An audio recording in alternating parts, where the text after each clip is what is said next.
Okey,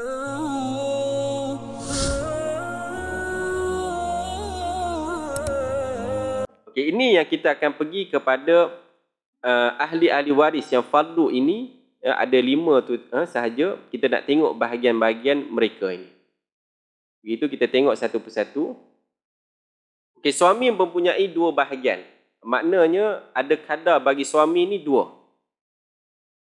Ketika mana dia mendapat 1/2, iaitu apabila jika si mati tidak mempunyai golongan bawah, iaitu apa dia, anak lelaki, anak perempuan. Jadi macam mana nak dapat cucu kan kalau dia tak ada anak. Jadi bila dia tak ada anak, dia hanya ada 2 orang saja, ataupun dia ada bapa, dia akan dapat 1/2 saja. Jadi 1/2 bahagian si suami. Dan kalau ada anak, suami ni dia ada anak, maka dia akan mendapat 1/4. Dia ada kes macam tu lah, dikadarkan perkara tersebut. Tengok lagi di bahagian, tadi ini adalah di kalangan suami. Siapa pula di kalangan isteri ni? Sebab tu kalau siapa yang kerja bahagian ni, dia akan hafal lah semua ni. Siapa yang kerja di bahagian pegawai yang jaga bahagian pusaka ini, dia kena hafal bahagian-bahagian ini. Siapa yang menghalang, siapa yang tak menghalang, berapa kadarnya. Tapi tak apalah, kita ni menambahkan kita punya knowledge untuk bahagian faraid ini. Baik, isteri, berapa dia punya kadar dia? Isteri ataupun lebih. Jadi dia ni dia ada mempunyai 2 bahagian juga, iaitu apa dia? 1/4 jika tak ada anak. Jadi bila isteri ni tak ada anak, maka dia akan dapat 1/4. Kalau dia ada anak, maka hak dia adalah 1/8. 1/8. Jadi dia terpaksa kena tolak sikit daripada bahagiannya sebab untuk diberikan kepada waris daripada kalangan anak. Dan kita lihat pula kepada, dia kata apa kat sini? Dia kata jika isteri lebih daripada seorang, maka bahagian mereka akan dibahagikan sama rata sesama mereka.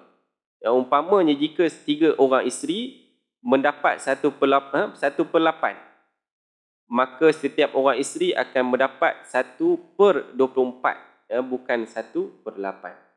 Ni nanti kita akan kira lah nanti. Ada jadual-jadual tu ada, nanti kita akan cuba buat perkiraan.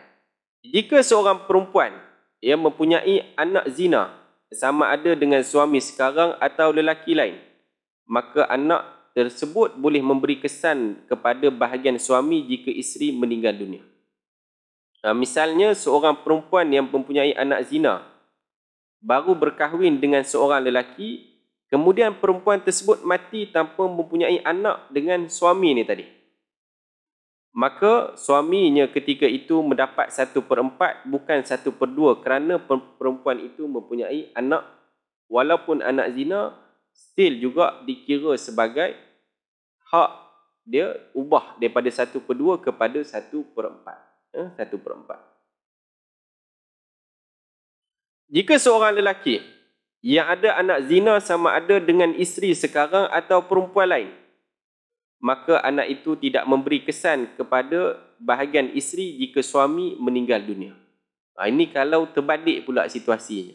Ini kalau suami, kalau lelaki ni tadi.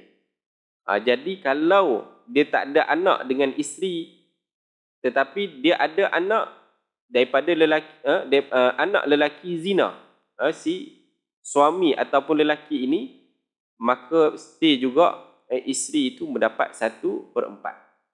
1/4. Ini in case lah kalau ada. Contohnya dia bagi tahu apa? Seumpama seorang lelaki yang mempunyai anak zina baru berkahwin dengan seorang perempuan. Kemudian lelaki itu mati tanpa mempunyai anak dengan isterinya. Jadi isteri ini dia dapat berapa? 1/4 bukan 1/8. Kerana anak zina itu bukan ahli waris. Dia terbalik pula. Di bahagian perempuan dikira, tetapi di bahagian lelaki tidak dikira. Itu adalah dibahaskan di dalam tajuk anak zina ataupun bab li'an. Baik. Yang ketiga iaitu bapa. Bapa ni dia ada 3 bahagian, iaitu yang pertama 1/6 jika si mati ada anak. Ada anak. Dan dia akan dapat 1/6 dan baki kalau ada sekiranya apa? Jika si mati mempunyai golongan bawah perempuan sahaja. Jika dia ada anak perempuan sahaja dan tak ada bahagian lelaki, anak lelaki ni tak ada, maka dia akan dapat 1/6 dan baki dia. Dah tolak kan daripada ashabul furud tadi, hanya ada anak perempuan saja. Bila ada anak perempuan, dah bagi dah bahagian dia, maka kalau dia ada satu tadi, dia ada pembahagian dia kan. Kalau ramai 2/3, jadi kalau yang baki, sekiranya ada baki, maka dia akan mendapat baki. Dia akan mendapat baki.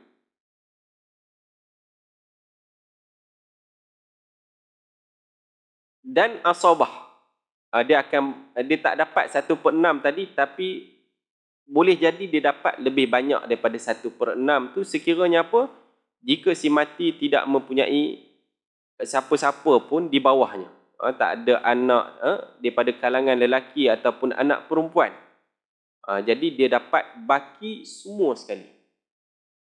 Maknanya dialah yang menjadi pewaris keramat dekat sini.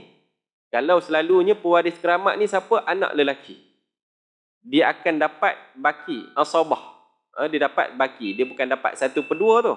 Tetapi dia dapat baki. Namun, si bapa ni tadi, kalau kita ada anak, jadi kita akan dapat baki sekiranya anak kita ni dia tak ada anak. Sekiranya dia tak ada anak, maka si bapa ini, bapa kepada si mati itu mendapat baki lah. Mendapat baki daripada sekiranya dah tolak kepada bahagian mak, kepada bahagian isteri, maka dia akan dapat yang baki tu semua pergi dekat bapa ni tadi. Baik, apa yang ada lagi? Kita tengok sikit lagi pada bahagian ibu. Ibu. Nenek. Nenek ni dia menghalang lah. Kalau dia tak ada ibu dan ataupun bapa, dia akan menghalang. Jadi kalau si mati tu ada bapa ataupun ibu, nenek sebelah bapa tak dapat. Nenek tak dapat. Nenek sebelah ibu pun macam tu juga. Jika tak ada ibu, nenek tak dapat. Kerana apa? Yang utamanya adalah bapa dan ibu. Sebagaimana yang kita dah bincangkan tadi. Baik, namun itu sekiranya tak ada lah. Sekiranya ibu ni tak ada, maka dia akan pergi kepada nenek. Dan anak perempuan, anak perempuan ini dia ada berapa bahagian? 2 bahagian juga. Iaitu 1/2 jika dia berseorangan dan si mati tidak mempunyai anak lelaki. Jadi kalau dia tak ada anak lelaki, maka dia akan mendapat berapa perempuan ni? 1/2. Dan yang seterusnya iaitu 2/3. 2/3 kalau misalnya tadi, jika bilangan mereka lebih daripada seorang dan si mati tidak mempunyai anak lelaki, maka bahagiannya adalah 2/3. Baik, jika anak perempuan sama ada seorang atau lebih daripada seorang bersama dengan anak lelaki, maka bahagian mereka bukan lagi 1/2 ataupun 2/3. Mereka akan bersama dengan anak lelaki mendapat bahagian pusaka secara asabah. Secara asabah. Jadi anak lelaki akan dapat 1 bahagian, anak perempuan akan dapat 2 bahagian anak lelaki, anak perempuan dapat 1 bahagian.